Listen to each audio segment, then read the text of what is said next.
I'm Lori Chase, and I'm interviewing Hank Gill, SteppingStones member this morning. Hi, Hank. Good morning, Lori. Can you briefly describe your life before your brain injury, beginning with your employment? Yes, my employment began. My initial employment was in Washington, D.C. I worked for the government for about 3 years as a personnel investigator, doing background investigations on future government employees. So I did that for 3 years and enjoyed it very, very much. Shortly, I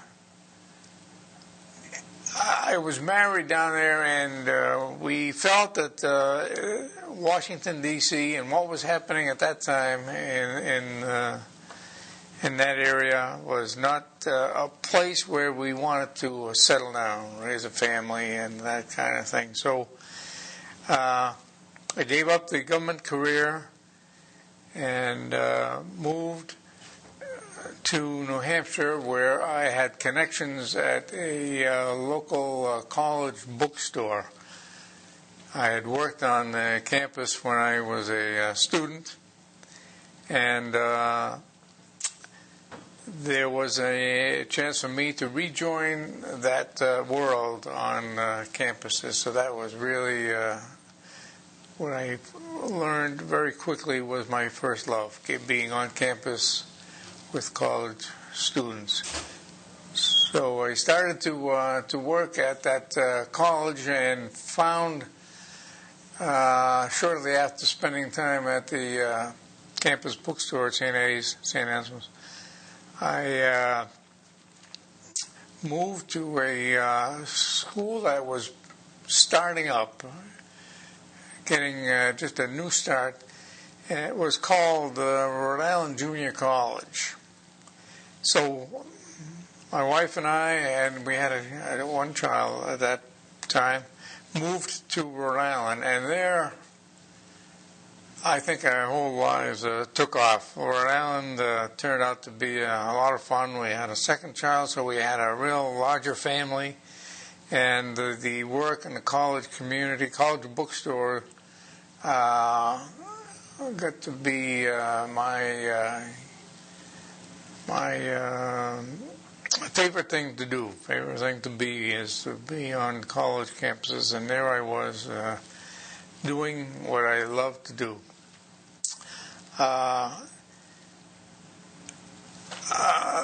Let's see. I worked with other colleges.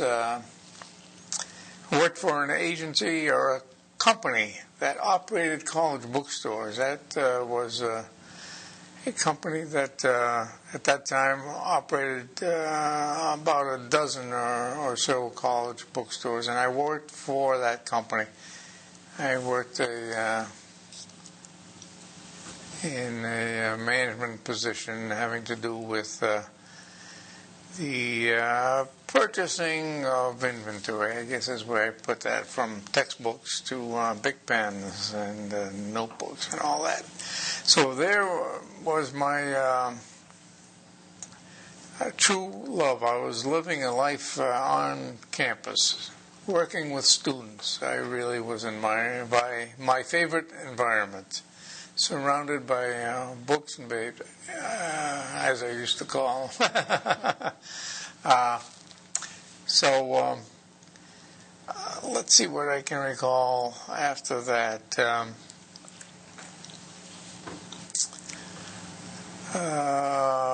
Let's see. There was I don't recall what brought me back. I think the brain injury occurred in Rhode Island. Could you tell me about your social life? Social life. Please. All right. I think the social life.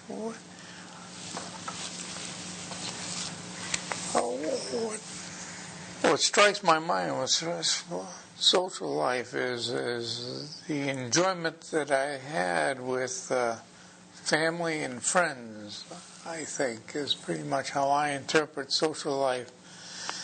And therein, we were at that time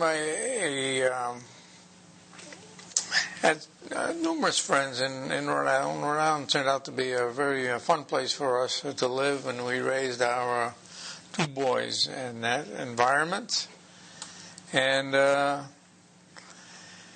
did the family thing frequently, from picking apples in the fall and what do you call that? Chopping down Christmas trees in the winter. And then all of a sudden the kids were grown up. It went by so rapidly that the guys grew up, and one is married, the other one isn't yet. But they, let's see where my sons are. One is still in Rhode Island, and the married guy is out in Milwaukee. And it was so much fun in Milwaukee that therein lies my only and first grandchild. So I've been a grandfather for about a year now. So life in Milwaukee has been fun, and I am very close to the three of them there in Milwaukee. There's word that they would like to move this way. I think that his wife has some family in New England, and my son has his roots here. So I guess I'm in the praying stages. If it's meant to be, I'm looking forward to having my family closer to me, but we'll leave that in the hands of fate. Did you have any activities that you did regularly, on a regular basis? Regular activities. Let's see. Books are a vital part of my life. You know, I worked in bookstores. My wife is a librarian, my former wife's a librarian, and I have a vast interest in books and in baseball. Now, it was the question on social. Is it a social question you're seeking, or did we pass that? I'm just asking if you had any regular activities that you participated in, like if you did like a book club, or you went out bowling every week with your buddies or something like that. I'd love to find a book club, but I've not heard of one, because that is an interest. Whenever I have some help available to drive me to a local bookstore, I find a lot of enjoyment there. Now,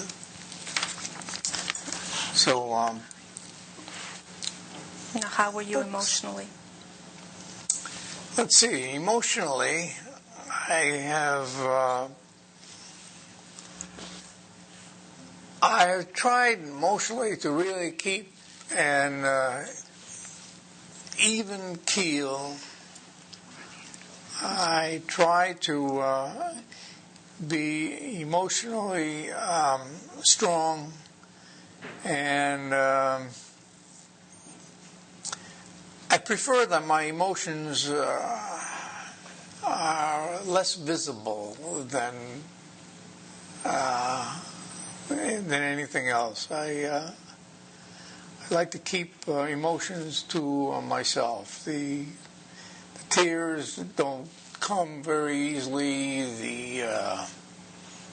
The laughter is internal. I do laugh at the best of them. I enjoy funny things, and I turn to books for that as well. Now, have you always been like that, Hank? I believe so. I don't think that this injury really has caused me to change too much. More introverted than extroverted, much more comfortable in that fashion. I like to hear people's opinions, and I share them with someone who's a good listener. I don't like to waste words. Now, can you tell me about your injury? Describe your injury to me. Yes, let me see what I recall of that injury. The brain injury, I think, was caused by, I think it was loss of consciousness. It happened in an automobile, which I hesitate to say it was an automobile accident. I don't think it qualifies as an automobile accident. I guess I conked out behind the wheel, and the car, I didn't do much driving, but the car bumped into a building that housed doctors and dentists. So I had some pretty fortunate and quick medical help. So I am appreciative. Therein lies a proof that spiritually things are happening as they were intended to happen. That I'm doing my best to be the best handler I know. And do you think you fell asleep at the wheel? No. It was. I think I conked out from some other reason.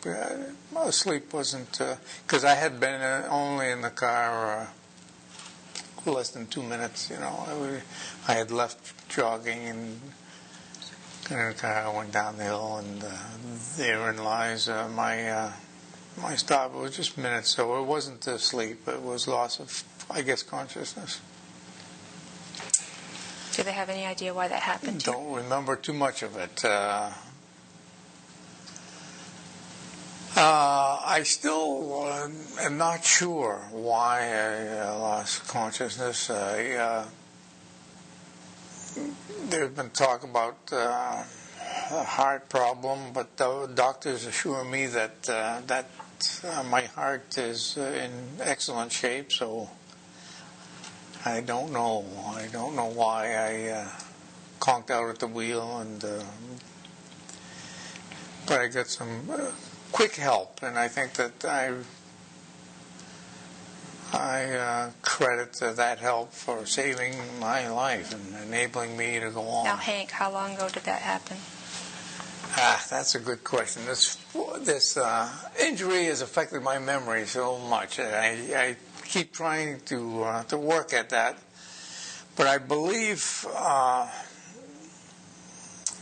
it was in the previous century, maybe 1998, 99, 5-6 years, something like that. That's been frustrating, but I haven't let it bother me. Occasionally I have that question, but I just say that what's more important is that I'm here now and I'm trying to contribute now.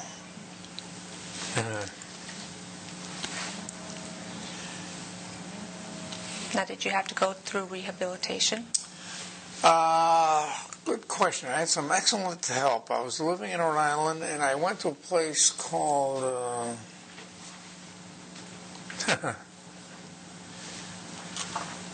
let's see. It was another. No, I don't recall.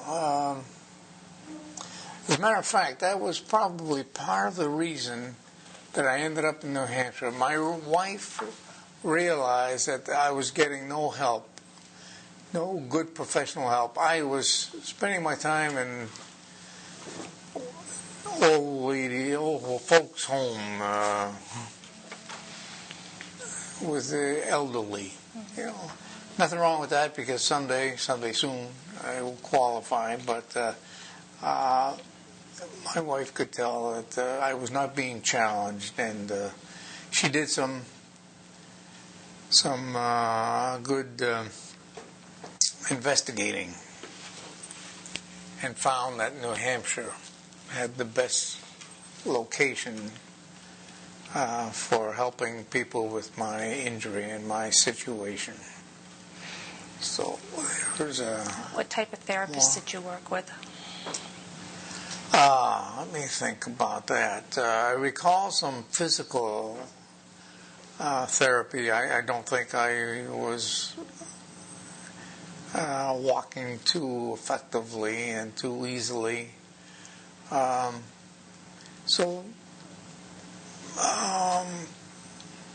I think that as I see other injuries around me, I'm just delighted that physically there's always a weight problem, but I feel that I've come a long way in being able to just continue to get around effectively and to my desire and my liking. I'm able to walk, and I walk plenty, and I walk around the neighborhood, and on weekends I go downtown, so I walk throughout the city. So that's pretty much of who I am, where I am now, I think. Do you have ongoing rehabilitation that you do? No, I'm not aware of anything. I take my daily medication, but there's no rehabbing. I take my daily long walk. I try to eat intelligently.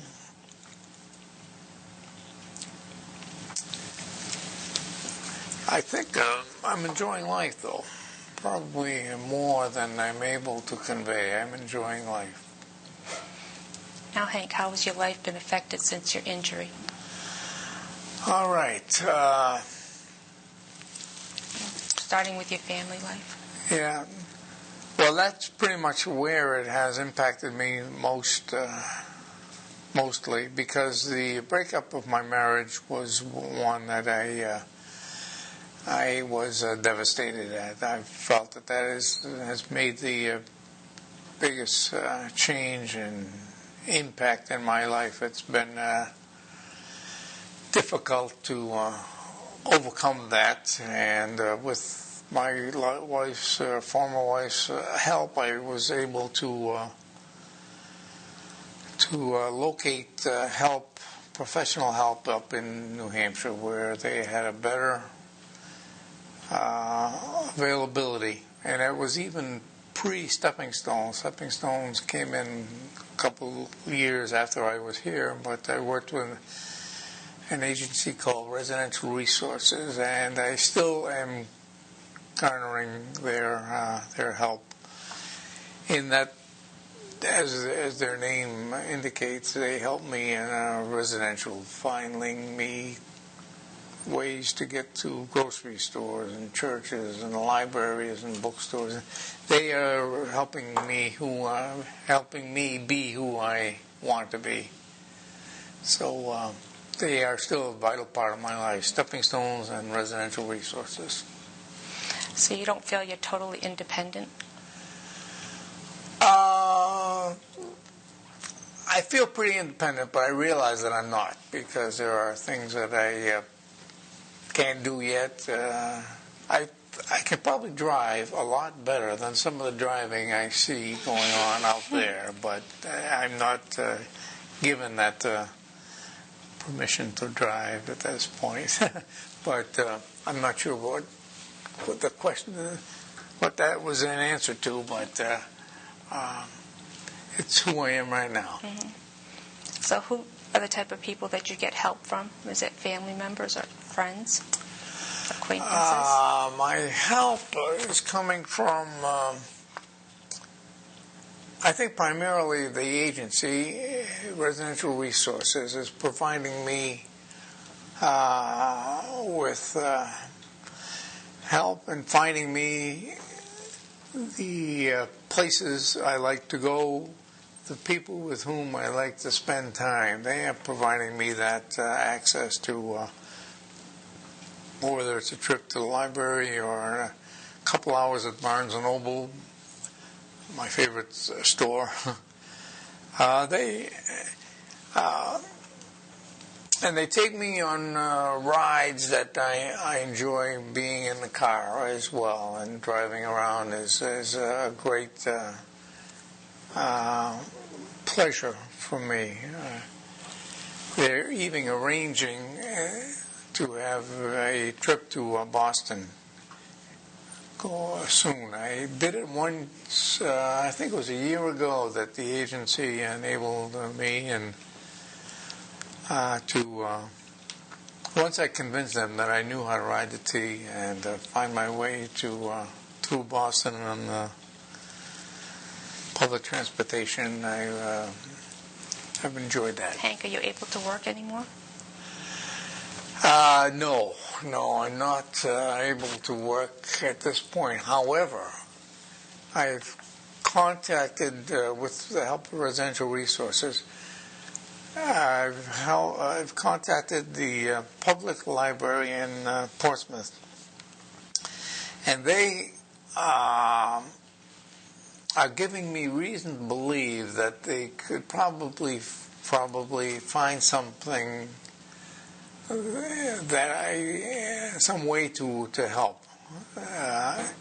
As you can tell, the jury is still out on that. I'm not sure. I've submitted an application. I've told them or listed there who I was and all the experience I have in college bookstores and other bookstores, and my fondness for the library and books. So I don't know what more I can do to convince them that I would enjoy working at a public library. So that's in the works, I think. Do you have financial burdens? I must admit that I'm in good shape. I must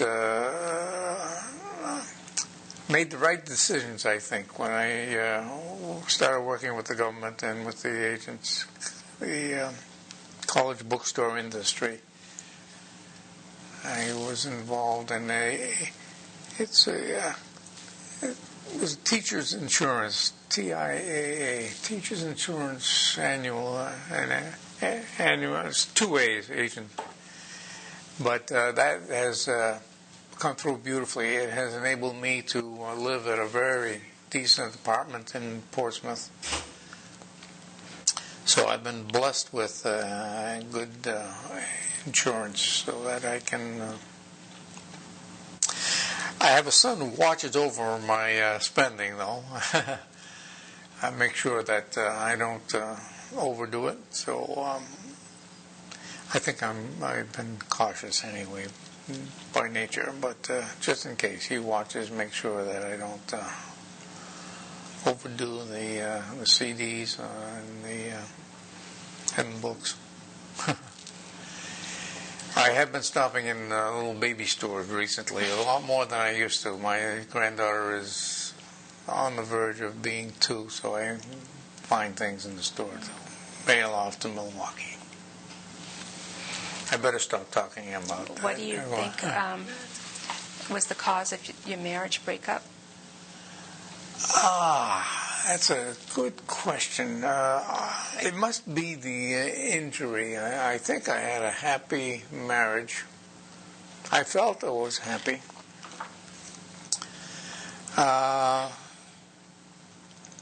So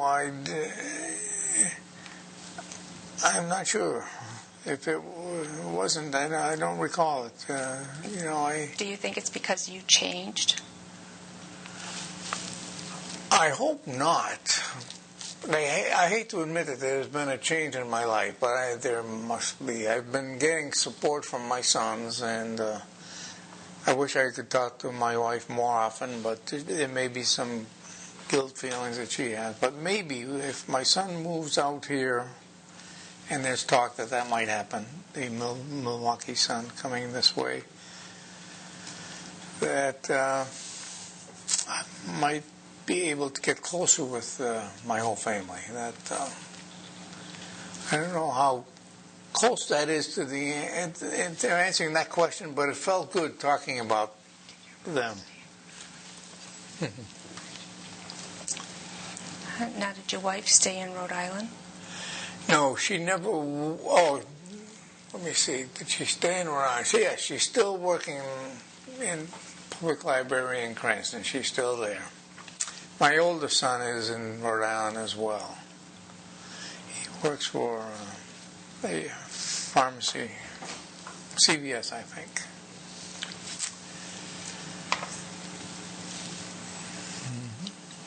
How has your belief system been changed since your injury? I appreciate that question because my belief system has been of immense importance in my life. I feel that it retained its importance. I think I'm living example of faith at work.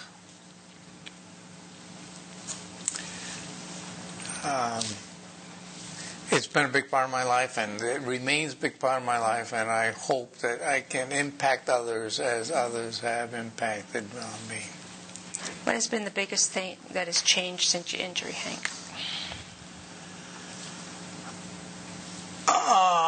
The obvious is the marital situation. That has been a major change, and one that was probably meant to be, but it's still hard to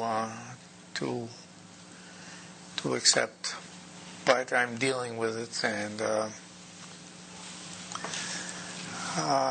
SteppingStones has played such a vital part in who I am, and that they have enabled me, as I say, to retain a sense of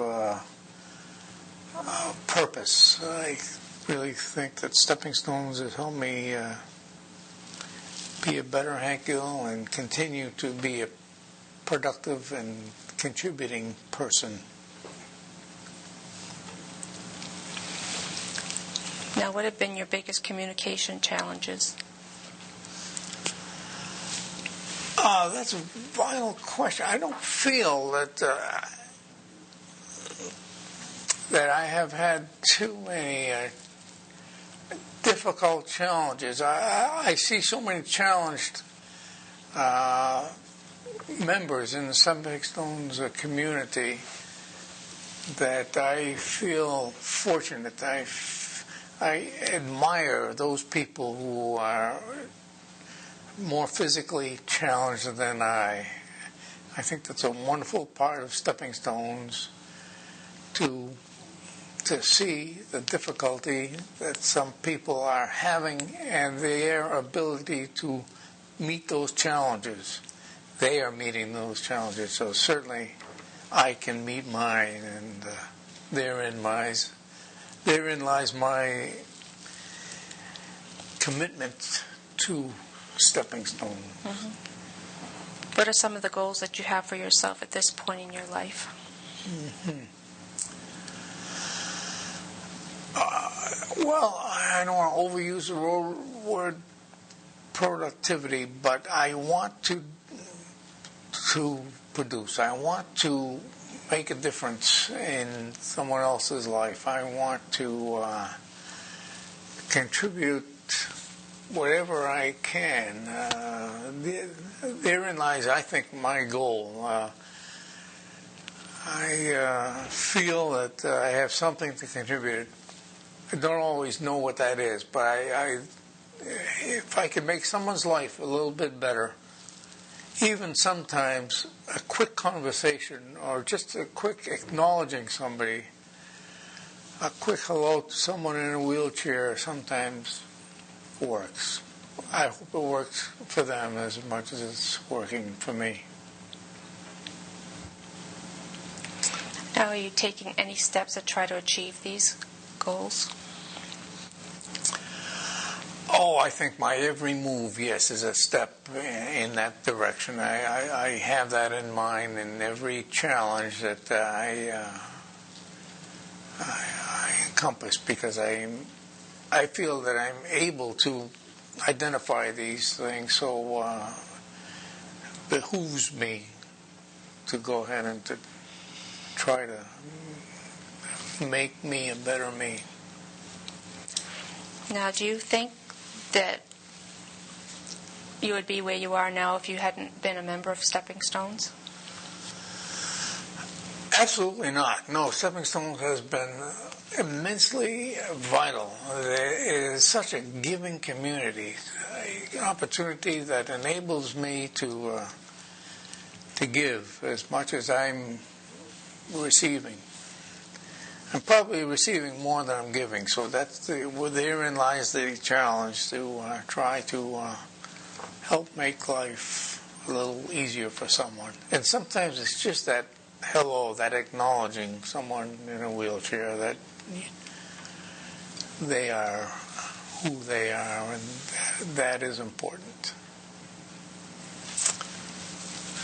That's the end of my sermon, I think. Would you like to add anything else? Thank you for that opportunity, but I think I've pretty much said what I intend to convey, the importance of stepping stones in my life. It is giving me more than I'm giving it, so therein lies my challenge. Okay. Well, thank you, Hank, for speaking with me today. Well, it is my pleasure. As you can tell, you've hit a spot that I enjoy dealing with.